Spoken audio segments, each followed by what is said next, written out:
for a cookie, being like, I know maybe this cookie isn't gonna round out my diet, but it's what's gonna bring me joy. Sicily is an island with a sweet tooth. Corrado has pastry in his jeans. Pastry in his jeans? That's not okay. That's not sanitary at all.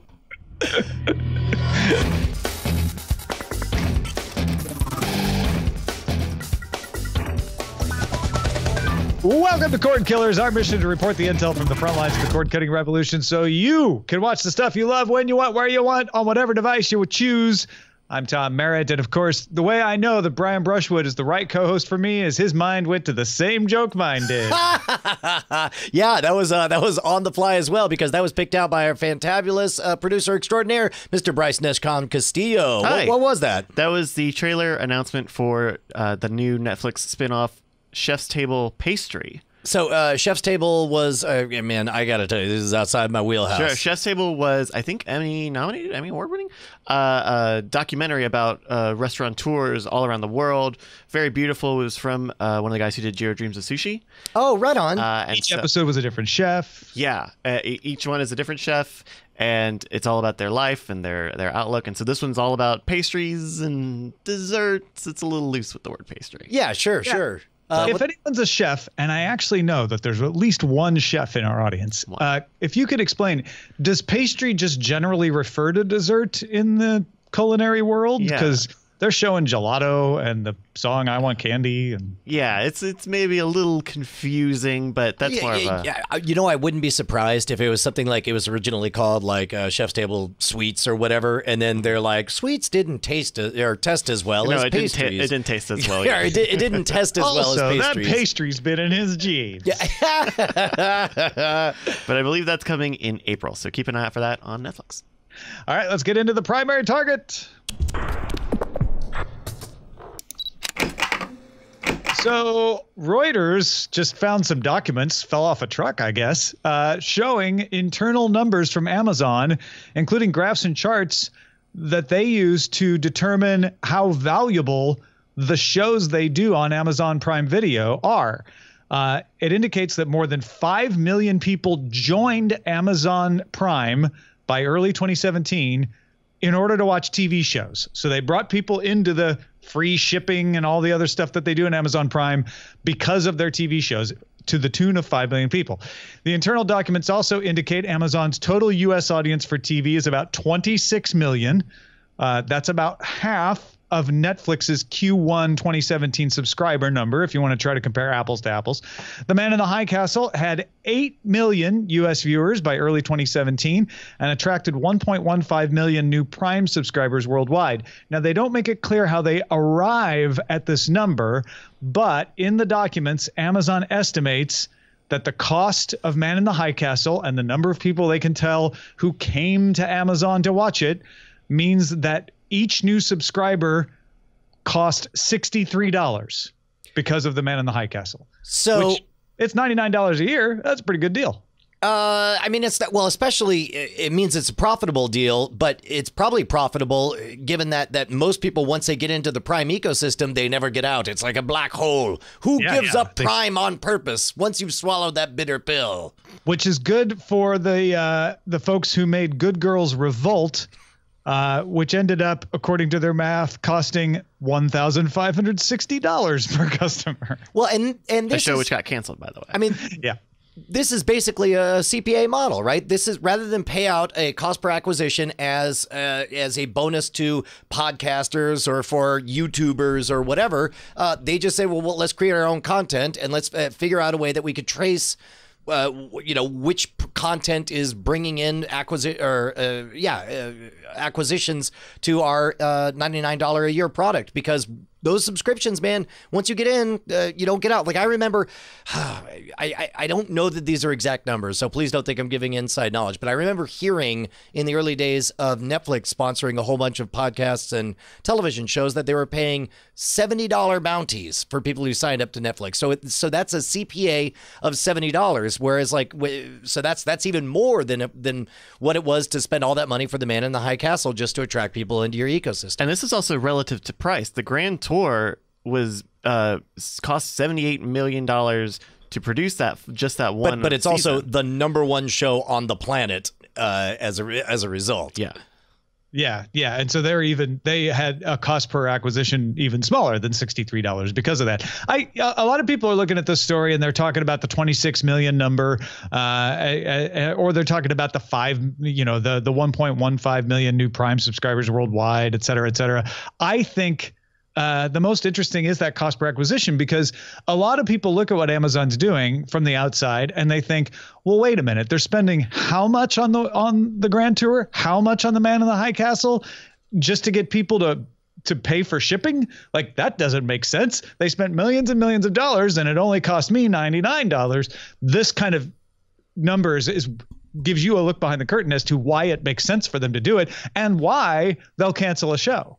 They'll cancel a show because that show is not bringing people in the door. They want shows that make people come in, sign up for Prime, watch that show, and then stay. So this is weirdly, strikingly similar to what we are doing at Scam Stuff and the Modern Rogue right now. And I do not intend this to be a plug, although it certainly is. Traditionally, what happens with content makers is they're like, let me make my beautiful art. Let me know that an audience loves it. And let me find a bunch of intermediaries, a broadcast network to foot the bill for it so that they can sell it at a increase in price to soap manufacturers who wedge in ads to it. But now the soap manufacturers want to have a say in the content and all that stuff.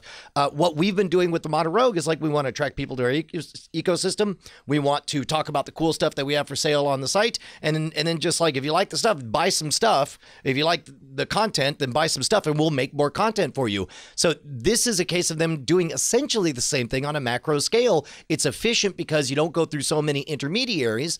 You basically attract the audience to buy into the ecosystem. And this is why ratings per se don't matter, right? We talk a lot about Netflix and like, why won't they release their ratings? Because Netflix doesn't care about ratings. They have their own version of this show brought somebody in and they stayed this long. That show's a success. This show, maybe it's a show you like, didn't bring that many people in. They didn't stay that long. We're cutting that show. That's why a lot of times people are like, well, why would Netflix ever cancel a show? Because it always brings somebody in. They've got math like this. And it's not the same, obviously, because Amazon has the whole, world's largest retailer behind it that they're funding with this stuff. But I think it is a cool thing to look at and understand, oh, I get it now. This is why Amazon might cancel a show, because it doesn't move people down the line. And I know most of you probably had a vague notion of that. But it is interesting to see a number attached like, oh, Man in the High Castle was only $63 per new user. So, yeah, me as a current user watching it, I don't matter as much as that new user that comes in, except that I didn't cancel Amazon Prime. So, I count a little bit.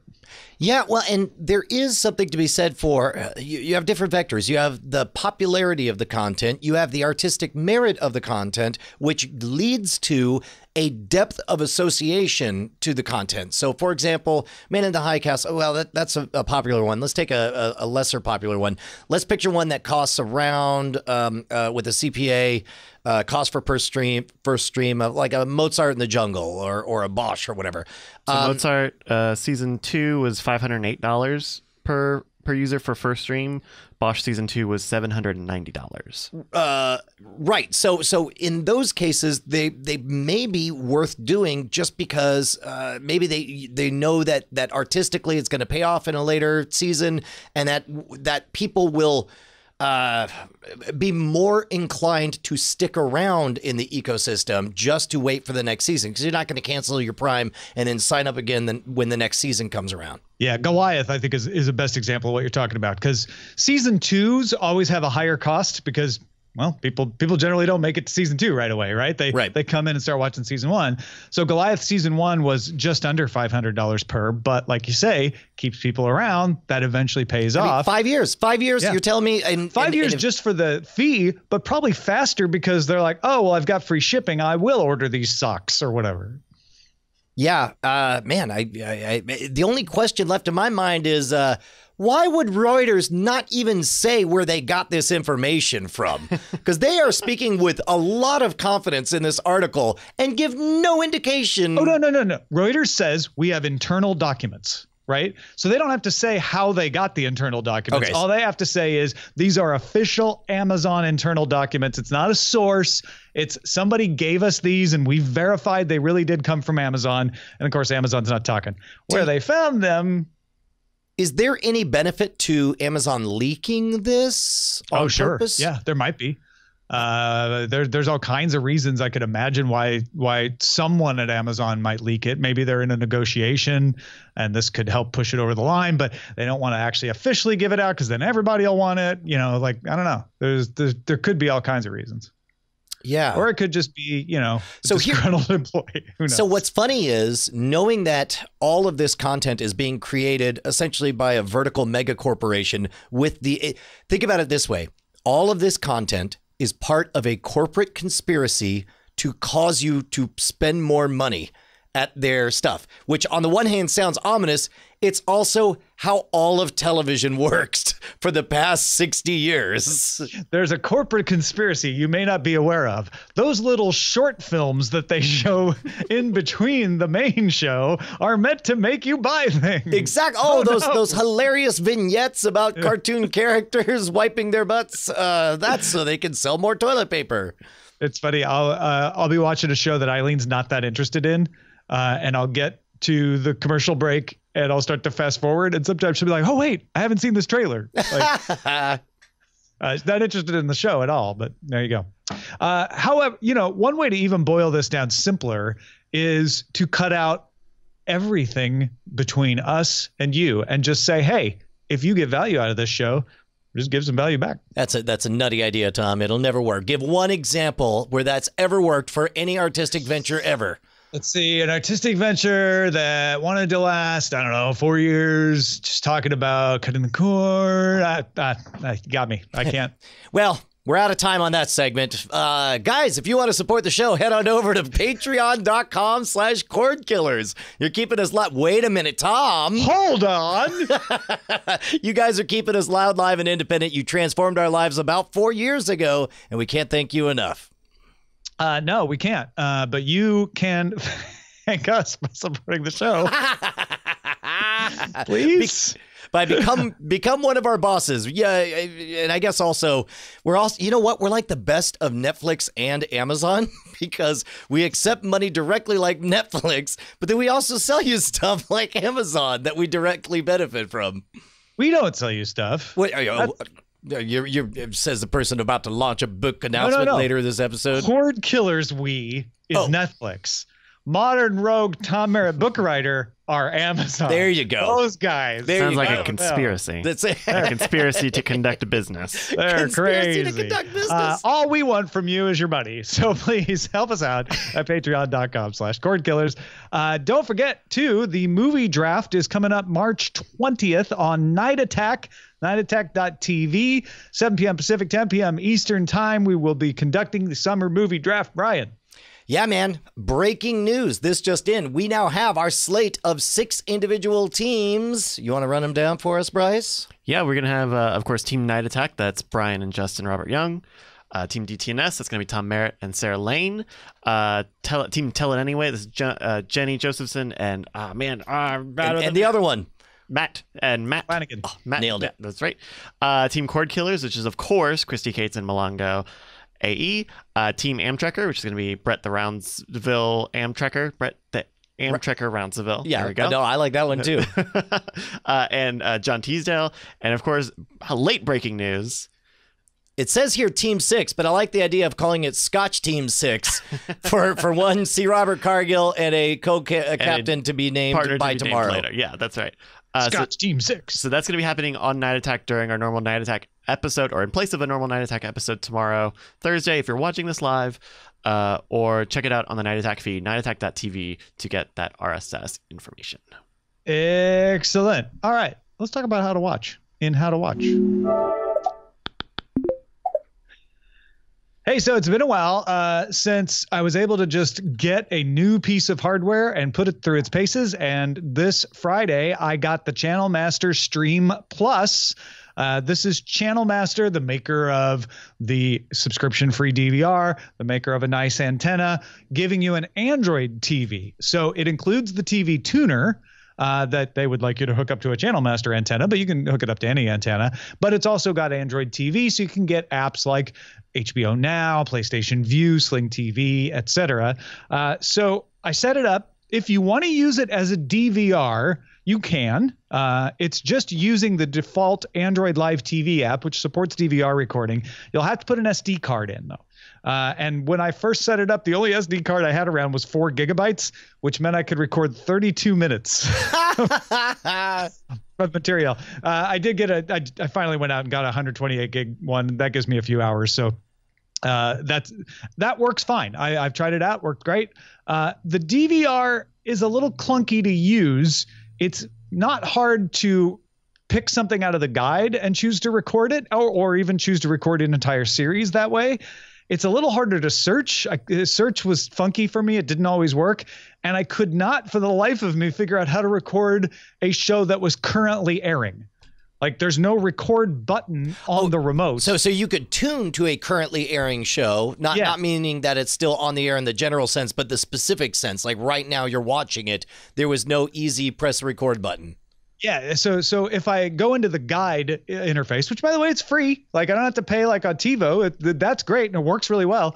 I could see everything that was airing. I could go like to something in the future, click the center button, and it would say, "Oh, would you like to record this?" And I'd say yes. If it was currently airing and I clicked the center button, it just said, "Oh, you want to watch that right now? Here you go." And I couldn't figure that out. That's not the end of the world, but it is a little bit funky. Also, the Google Play Store does not have all the apps, particularly doesn't have Netflix. So I don't know if that's Channel Master needs to upgrade its firmware with DRM. That I was about to say. I wonder if, I mean, that's so significant. It makes me feel like that is a on purpose decision for some reason. Yeah.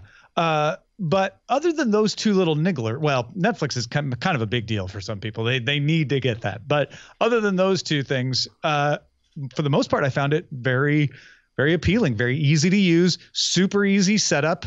Because I have an Android device, I could just go log in on that Android device and like hand over all my account information and authorize it. And moving about between apps and the TV app itself was super easy. I was able to watch some PlayStation View stuff and then go right back into live TV. So if you're looking for something that can handle live TV, DVR, don't want to pay a monthly subscription fee, and have a little bit of an app selection, like I can get HBO Now, like I said, you could check that out. It's $149. I paid $99 because I pre-ordered mine, but if you buy it now, it's $149, and they're taking about a month or two to ship, I think. How snappy was the interface? Was it as fast, as smooth as an Apple TV or Roku or Yeah. It was definitely as good as the modern Roku or Apple TV. The interface is the Android TV interface, which I find kind of halfway between Roku and Apple TV. Roku interface leaves a lot to be desired, in my opinion. It works, but it's not beautiful. The Android TV interface is a little bit better.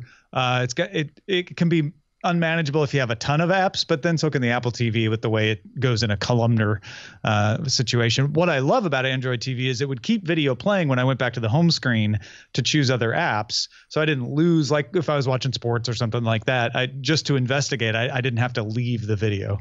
And so it does have a voice feature on there. Like, can you issue nested commands like record so-and-so show, or you just have to say so-and-so show, and then it finds it and you have to press the record button on it? Yeah, it really only worked, as far as I could tell, it really only worked with the search. When you went in to search something, it would be like, oh, just say it, which was nice. You can just say it. But it wasn't doing Google Assistant-y stuff where I could be like, launch PlayStation View and go right to my favorite show or anything like that. Yeah. You know what? Actually, I should have put this down. I'm not much of an audiophile, but I recently went and reset up all of my Sonos devices, which meant I finally properly configured my Sonos Play Base. That's what it is. The thing you stick under the TV that is supposed to work with the subwoofer and other speakers and all that stuff. And once I fixed my router so it could actually reach it, it was shockingly easy. And the the tuning app was really interesting because it told you to walk around with your iPhone.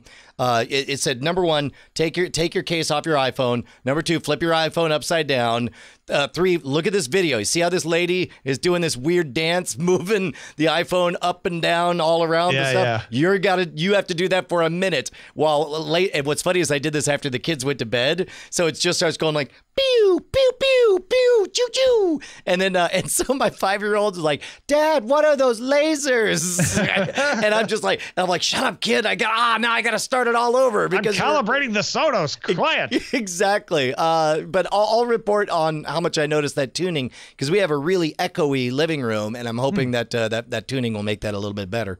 Excellent. Well, there you go, folks. We'll have links in the show notes if you want to check out the Channel Master, or just go channelmaster.com. It's easy to find. Let's talk about what to watch in Under Surveillance. Not like real estate. It's all about location. Under Surveillance. Bryce, I know this is one of your faves. Terrace House Opening New Doors is the new season. It's been airing weekly in Japan since December, and it's now back on Netflix internationally with the first 8 episodes. They're doing them in chunks. The series returns to Japan in an upmarket resort town near Nagano. Remember last season was in Hawaii. Hey, Tom, tell me if you remember our Killies a scant 3 or 4 months ago. Our year-end recommendation show. Guess what was the one thing Bryce told everyone to stop caring about? I know. Was Terrace House. Aloha State. I dug into Opening New Doors this past weekend, and all 8 episodes just like in a row. I binged it. It's great. It's the Verge article here has got it right. It is a return to form. The cast is great. The fights, the awkwardness, the romance, and the tender. Oh my god, it's so good. And it seems like with Aloha State, at least they figured out the workflow so that episodes would come out pretty regularly. It seemed to be about every 3 months you would get a new batch of about 8 episodes. And it's really cool. I actually just found out a really cool thing about Terrace House, if I can get just like a minute to nerd out about it. So go for it. It's in Japanese and it's subtitled. And it has these panel moments where 6 people who are outside of the show comment on the show and the stuff that just happened in that episode. Well, apparently, for all 3 of the series that they've done on Netflix, they have an additional audio track that has their live reactions as they're watching the actual bits of the show in between them talking. So if you speak Japanese, you actually get, that's another little bit of commentary you can get out of this reality show. Interesting. It's really neat. If you haven't checked it out, Terrace. So the panel bits are all in English. No, they're all in Japanese. Okay. But there's subtitles. It's subtitled. Well, how do you subtitle a secondary audio track? You don't. That's what I'm saying. If you speak Japanese. Oh, got it. Okay. Because the all subtitles are only in the main portion of the show. Got it. So there you go. Excellent. Well, I'm glad they've opened some new doors.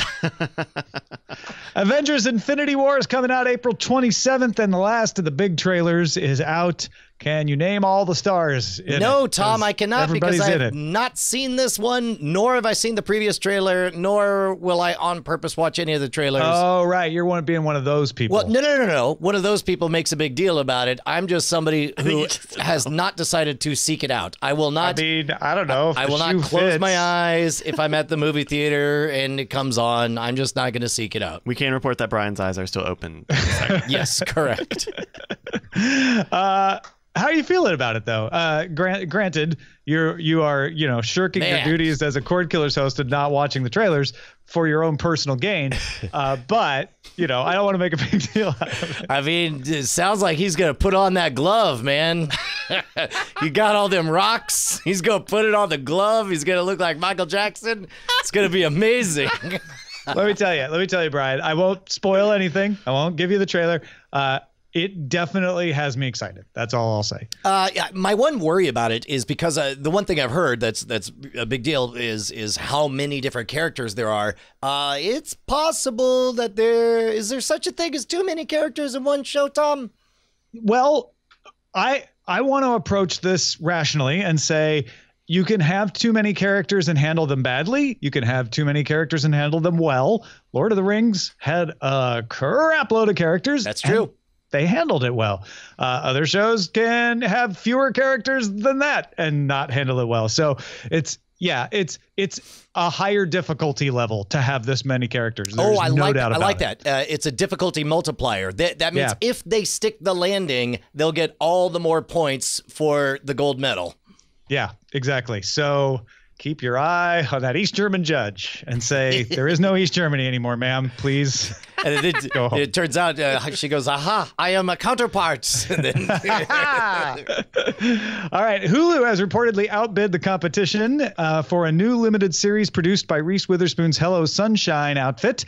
They're the same folks who produced Big Little Lies for HBO. The series is based on the book Little Fires Everywhere by Celeste Ng and stars Witherspoon and Kerry Washington. So Hulu throwing down some fat stacks to get what they hope is high quality programming. I'll tell you what, Hulu is better and better. After 10, 15 years of this, I think I almost called them Fulu. They stopped being Fulu and they finally have become Hulu. I'm very excited. They've become Yes-Lu. Acting the Fulu. Stop acting the fool. Yeah, Reese Witherspoon's Big Little Lies was an award winner. It did great for HBO. This book was a bestseller. Kerry Washington's great. So, I mean, all the pieces are in place for Hulu to have their next big hit potentially be this. Handmaid's Tale sort of being the only one that I think everyone agrees, even if you don't like it, everyone agrees, oh yeah, that's a huge hit for Hulu. Everything else they've done is arguable at this point. Yeah, except for Future Man. Everyone knows that Future Man is great. if they're gonna be my friend.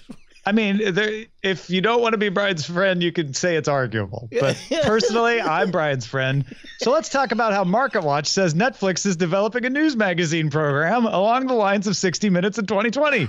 Netflix is supposedly proceeding with caution because they're trying to find an economical approach without compromising the integrity of the news gathering.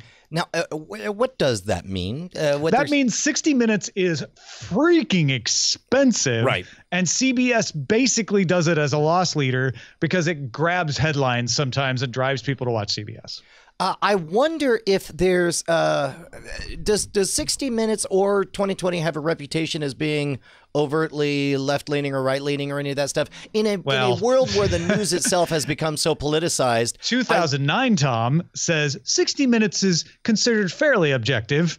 2018 Tom is like, I don't know. People think a cat sneezing is left-leaning these days, so who knows? Okay. So I wonder if there's any kind of specific tactics that they're going to use in order to keep from looking like they're saying, leaning one way or the other. Well, I mean, CBS definitely has a reputation of being a little bit left-leaning over history, like all the way back to the Cronkite days. So what I would say is Netflix could steer a little bit right and find a niche. And it sounds a little bit from the little bit that has been released about this that might be what they're doing. We're not talking Breitbart, right? We're just not even talking Fox News, right? Probably just more like to the right of CNN. That may not be true at all. That might just be something I'm picking up. The more interesting question, I think, is can they put the money into this to get the quality of journalists they need to be able to make it compelling? And will that work for their particular calculus? We spent the beginning of the show talking about how, hey, Amazon doesn't care about ratings. They care about how much cost per acquisition was this to get somebody to start buying stuff for our store. Netflix has their own version of that. And they're basically trying to balance those numbers, probably with a few producers saying, this is the minimum we think we can do to get the people we need to make a high quality show that will bring people in. Do you think it will bring enough people in? It's a really good question. I don't know the answer to that, Tom. I don't either. Doesn't sound like Netflix has the answer for it yet. Netflix pipes in like, hi, Ted Netflix here. We don't know either. Oh, that's funny because Ted Sarandos. Yeah. Ted Netflix. I like it. Stumbled into that one. All right. Let's talk about what we're watching. I was able to watch a couple of movies that I've been wanting to watch for a long time this weekend because I finally was home. And we just, I don't know. I feel like even though there's more TV than ever, TV fatigue has finally hit me, Brian. And I'm just like, you know what? I don't want to try to keep up with everything I want to watch. Some things I want to watch, I'm just not going to watch. And so we watched a movie on Friday night and Sunday night. It's kind of fun to unplug, he said ironically, given the show that he hosts. Well, also, you had a different reason for unplugging. Well, this yes. weekend. Not only did I get food poisoning, but I got food poisoning leading up to a weekend where I had to shoot. We had out-of-town guests for both full night of Scam School and 2 full days of Modern Rogue shooting. So Scam School, I was full on. I was physically there. It's the first time, get this, Tom, first time in 10 years that we shot 4 episodes in which I'm holding water. I don't drink 1 beer during any of Scam School. Wow. So apparently it is possible. I'm surprised you're standing today after going through that.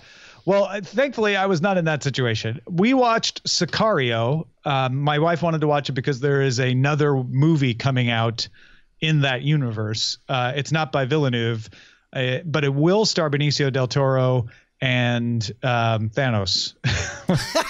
and his glove. And his glove. With those rocks. Yeah, Sicario is great. It is the best art action film I've ever seen. Just crazy good. I've love the way Villeneuve lets scenes breathe like he did in Blade Runner, for instance.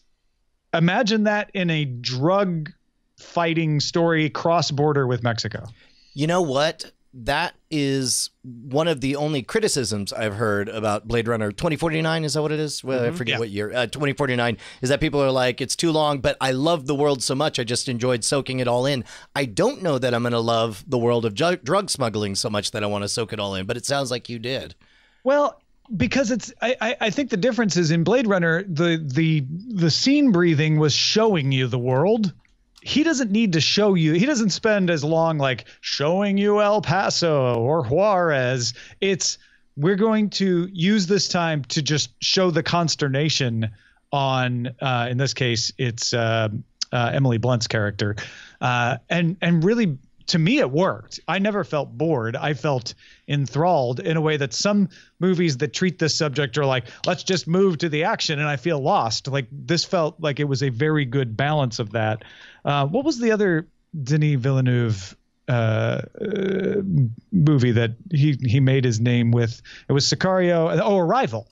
I felt a lot of that same kind of pacing where things move slow, but they feel like they should. Right on. Well, then I will give it a try. How did you watch it, and what did you think of that way?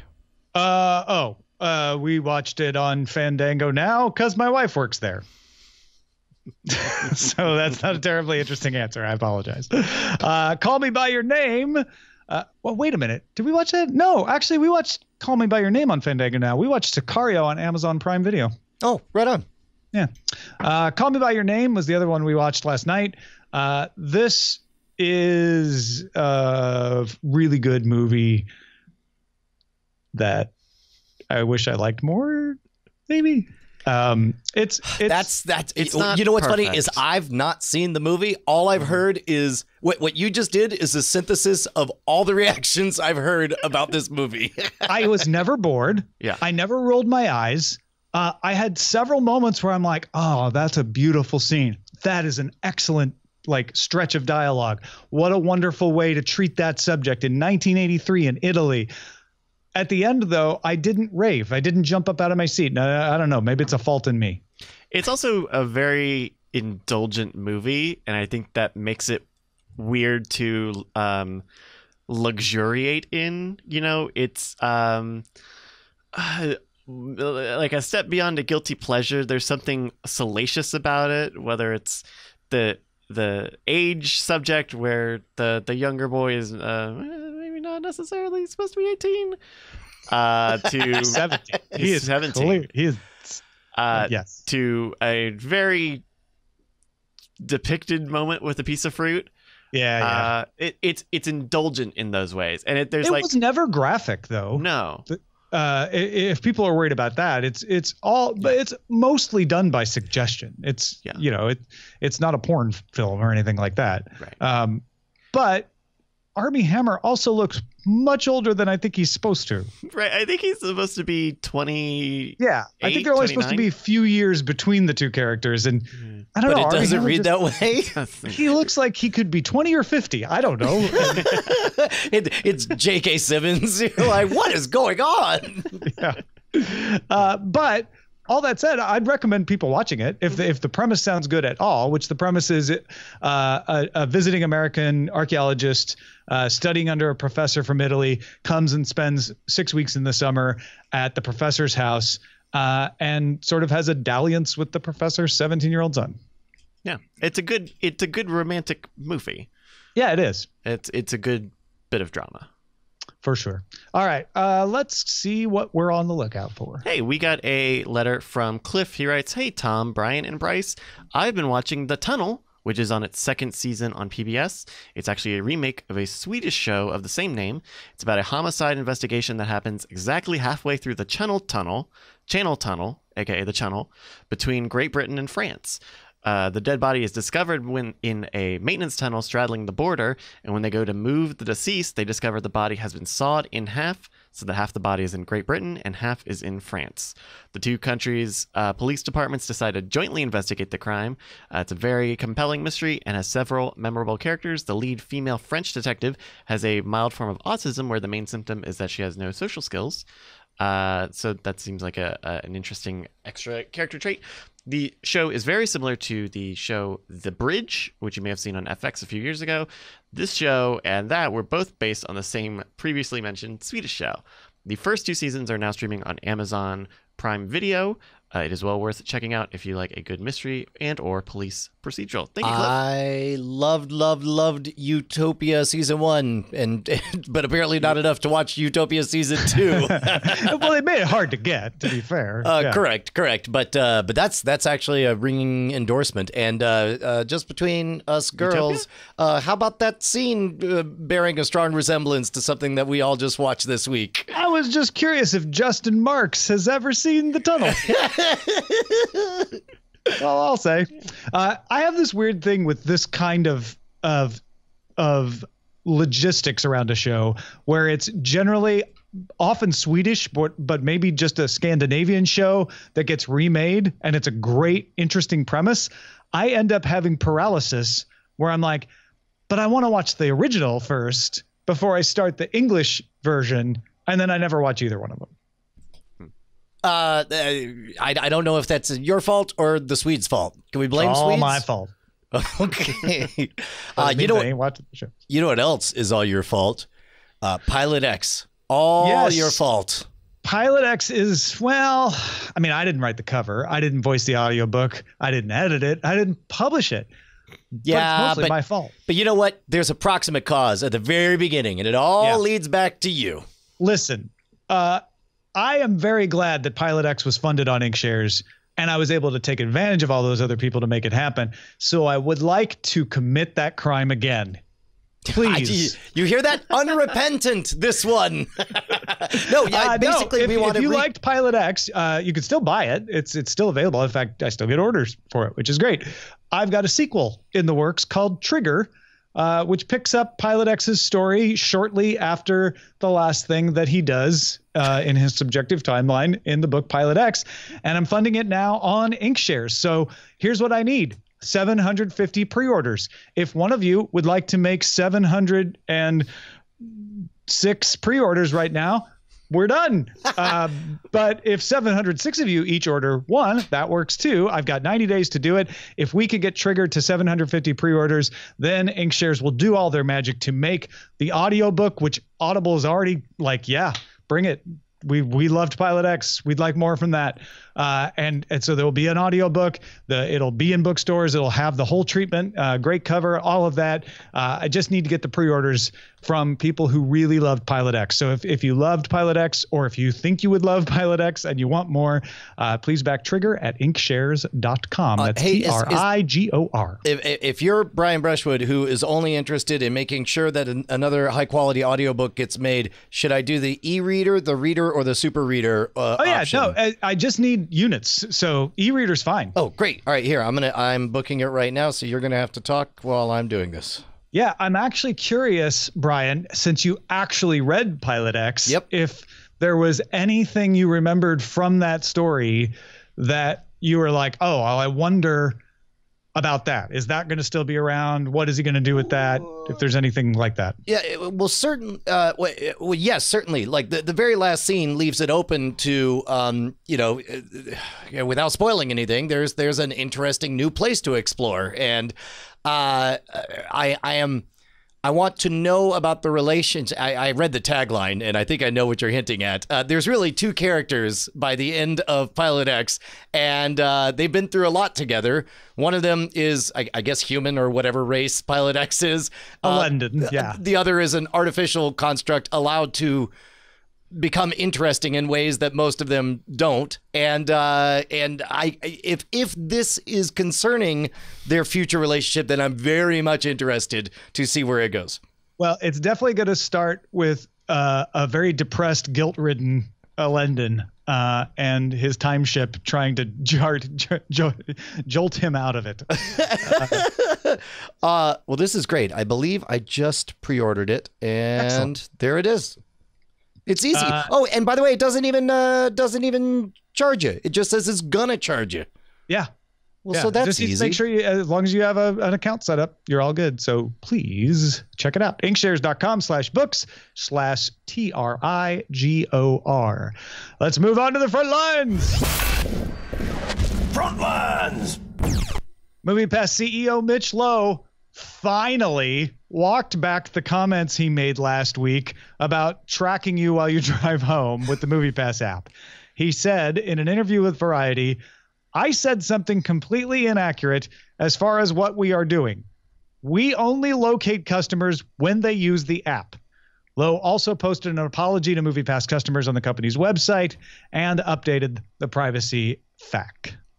Probably a smart move. Unrelated to this one, in a totally different direction. Remember when we told you Netflix was testing using virtual patches to reward kids for watching kid stuff on Netflix?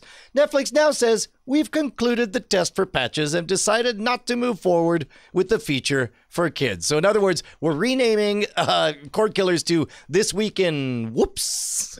Yeah.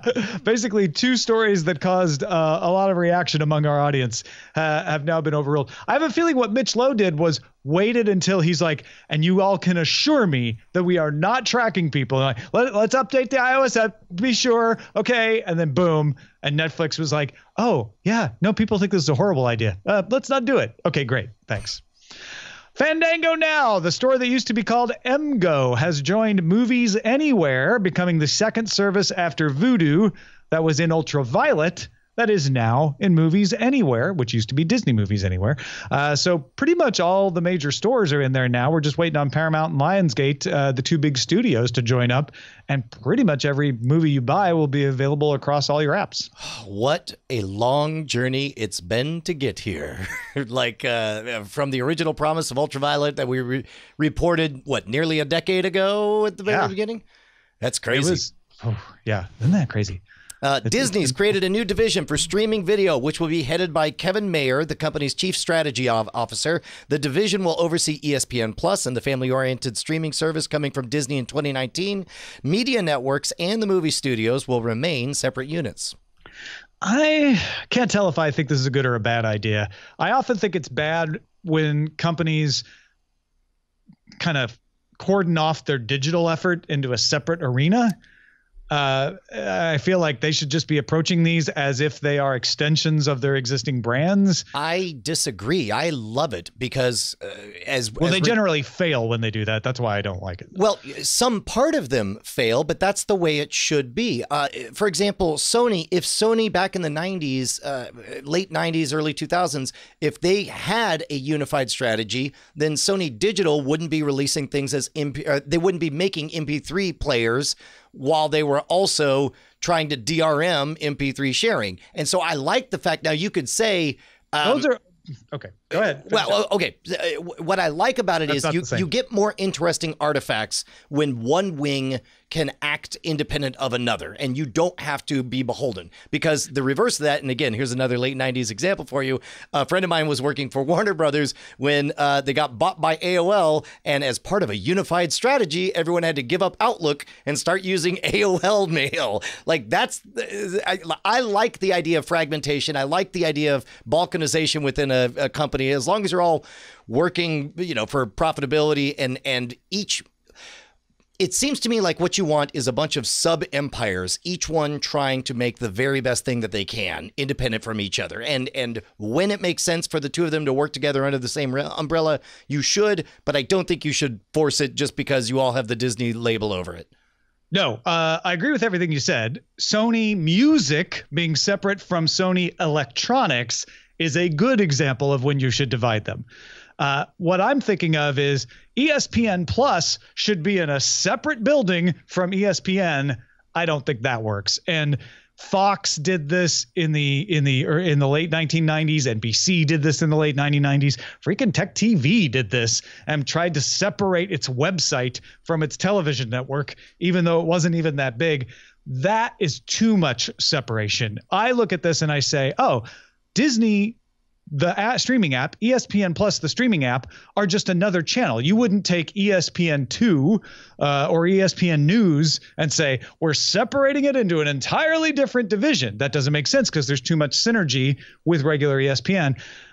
This is on the border. I feel like generally when you take a product and say, oh, because it's being streamed over the internet, it's now an entirely different division, doesn't always work out. Yeah, I think that's fair to say. But this is that perfect dividing line. It's a bit of a Rorschach test, but of course we're on the outside anyway. So provisionally, I want to give them the benefit of the doubt. NBC News plans to launch a streaming service this year in order to reach younger viewers. The company has not decided if it will be subscription-based or not. CBS News and ABC News both have free streaming news apps, and Fox News announced a paid streaming service coming. So people are trying it different ways.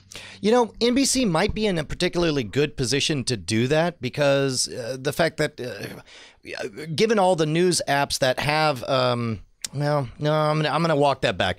Yeah, I don't know. It'll be interesting to see how they play.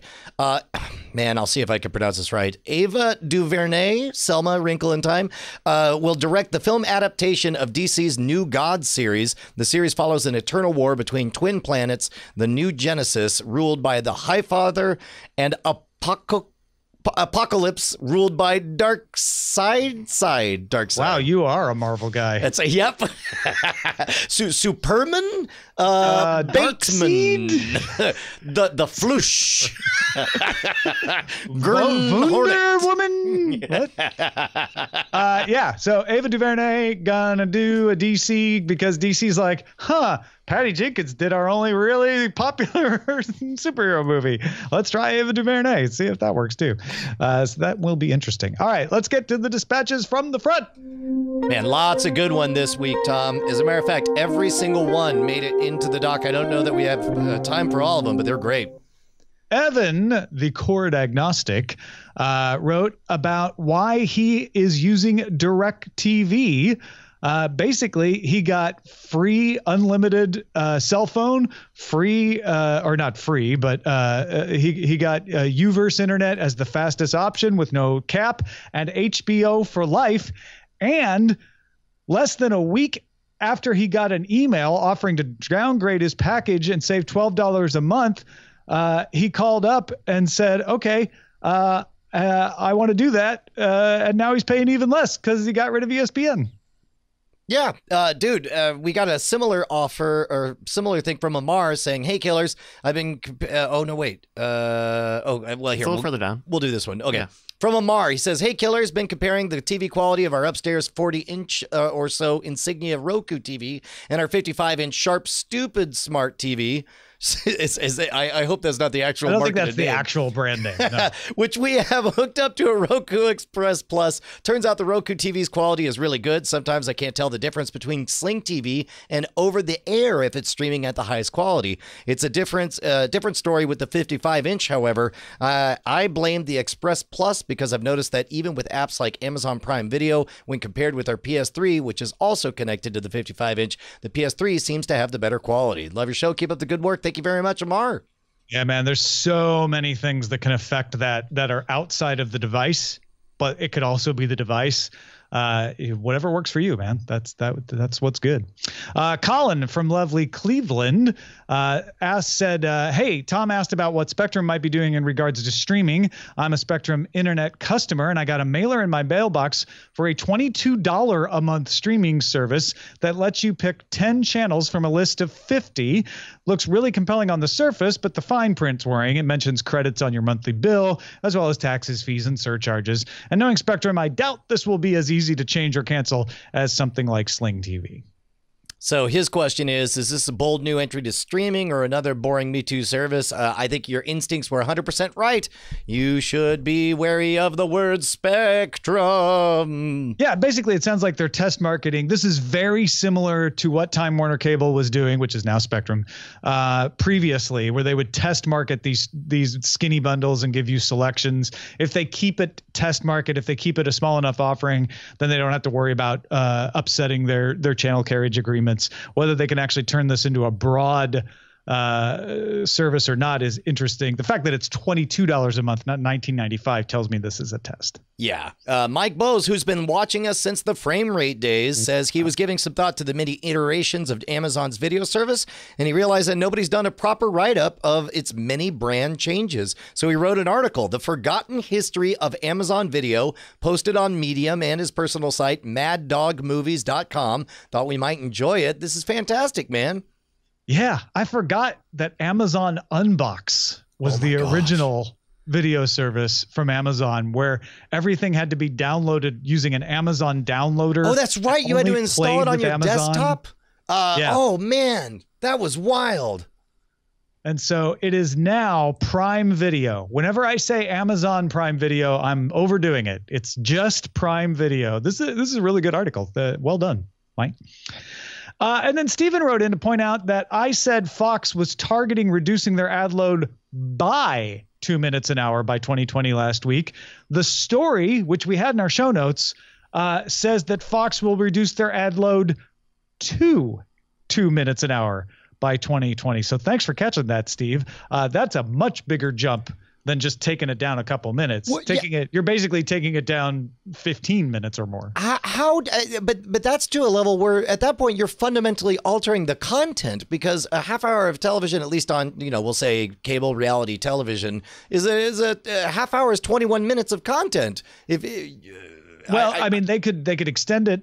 Right. They could do what HBO does and say, hey, let it be 55 minutes, 56 minutes, or they could consider internal promotions not to count as ads, or do a lot of promotions. Maybe even do, short stories, vignettes, that unlocks the opportunity to do like a 7-minute, after your content's over, before the hour, there's always a 7-minute vignette or something, or a series of 7 minutes. Fox executive Ed Davis told the Wall Street Journal the 2 minutes per hour is a real target for Fox and also our challenge for the industry. Creating a sustainable model for ad-supported storytelling will require us all to move. Man, that seems drastic. It's also time for them to do that. There's a lot about the old model that is just ridiculous and is arcane and doesn't make sense. Also, I wonder, the more I think about this, it's like 2 minutes of national commercials. They're probably going to keep a few minutes of local avails. Oh, good call. And local promos, and then national promos. We're still probably talking at least 10 minutes of break time per hour. Yeah, all right. And maybe they move those ads outside of mid-rolls. Keep them more at the edges. Oh, yeah, that might not count. If they put them possibly. Over the edge. I don't know. Who knows? Yeah. Yeah. Wait a minute. Folks, hold on. What if they did that? Then they could open up like long form ads. Like if they freed up that space where you could buy a 4-minute ad block at the end of the hour. They already do that for late night TV. You can get long 2-minute plus Yeah, ads. generally those are less costly because nobody wants to do them because people tune out if it's too long. Though that going back to that Wall Street Journal article, they were saying that part of the reason they want to do this is to increase scarcity for those ads and bring the prices up. So maybe it's going to be closer to what they say. Yeah. Well, in any case, thank you, Stephen, for pointing that out. One little verbal typo makes all the difference in the analysis. Thank you, Brian Brushwood, for hosting this show with me. Oh, thank you, Tom, for writing a sequel to my beloved Pilot X. I'm You're glad welcome. I pre-ordered it. The first chapter is readable free at Inkshares. Hey, our website is cordkillers.com. Our email address is cordkillers@gmail.com. We're live on twitch.tv/Night Attack, which is also carried on diamondclub.tv. Mondays at 7 p.m. Eastern, 4 p.m. Pacific. We will hope you ordered Trigger next week. Hey guys, Brian and Tom here, and it's just the same old message at the end of the credits, just like always. That's right, Brian. Nothing new here except your name showing up. Oh my gosh, because I've got a you name. just supported us on Patreon. Yeah, all those $5 donors, look at that. That's your name in pixels. We're gonna make you famous, kid. Put your There's name in some pixels on classic the internet. names in there, but some of you are new. Some of you aren't there. It's sad. What can they do, Brian? I mean, they could go to patreon.com/Cordkillers and pledge $5 an episode and be one of these amazing people, like this one. Oh, look at that name right there. Diamond Club hopes you have enjoyed this program.